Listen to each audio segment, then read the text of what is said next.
Hey guys, and welcome back to the Karvin Katers cooking channel. Today we have fried ice cream. Here we have our ingredients laid out, and you guys can find that in the description box.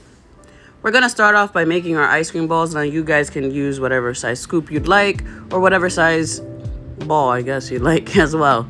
Me, I'm going to keep these nice and simple, single scoops. We're going to leave them more on the medium side, just because when we add this coating, it's going to get super big. We want to make sure that we pop these into the freezer at least for 2 hours so that they get nice and hard, and make sure that they're frozen.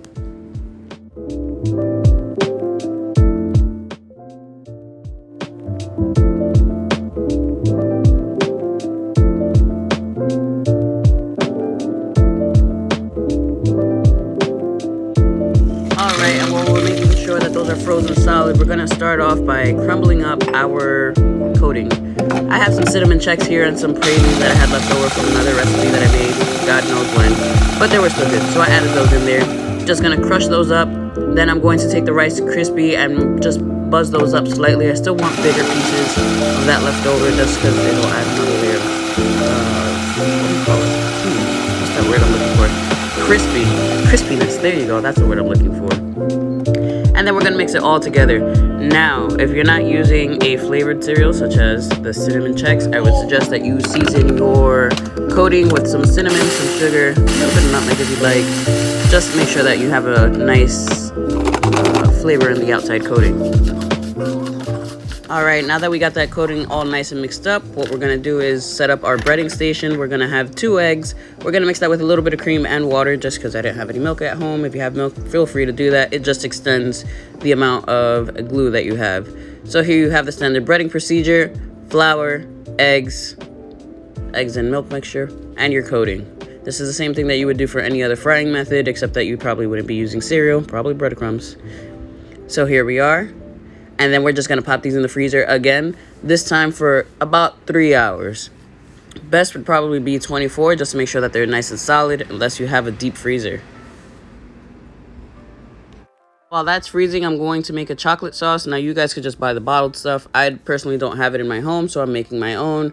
We have some chocolate chips here, some butter, and some warmed heavy cream. Just going to add that up until we make a nice ganache or chocolate sauce in this point. Followed by our caramel sauce. Again, it's not something that I have in a bottle, but you guys can buy that in a bottle.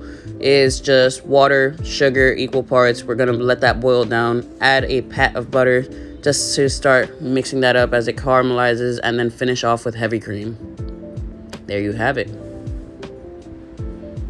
Alright, and up next we have the frying process. Now you guys want to make sure that your oil is nice and hot before you take your ice cream ball out of the freezer, just because we want to make sure that it doesn't melt. Now this will take about 30 to 45 seconds just to fry these over, just because we're only cooking the outside. We don't have to worry about the inside. We don't need that to be frozen solid either. So fry that up, put it in a drain, and then we're going to start plating.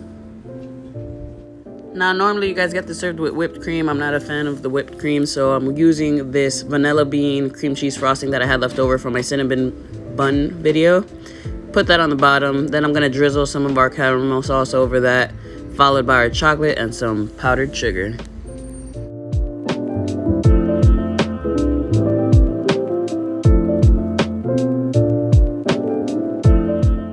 Now, I had some extra flour and cereal mix left over, so what I did is combined all of that together and then fried those off just to get some crispy bits to add on top of this, just because that's how we like it here in my house. But you guys feel free not to do that. And there you have it, fried ice cream at home. Alright guys, I hope you enjoyed this video, and if you did, don't forget to hit like and subscribe. If you guys have any questions, concerns, or compliments, you can drop a comment down below or interact and see more on my Instagram. Bye!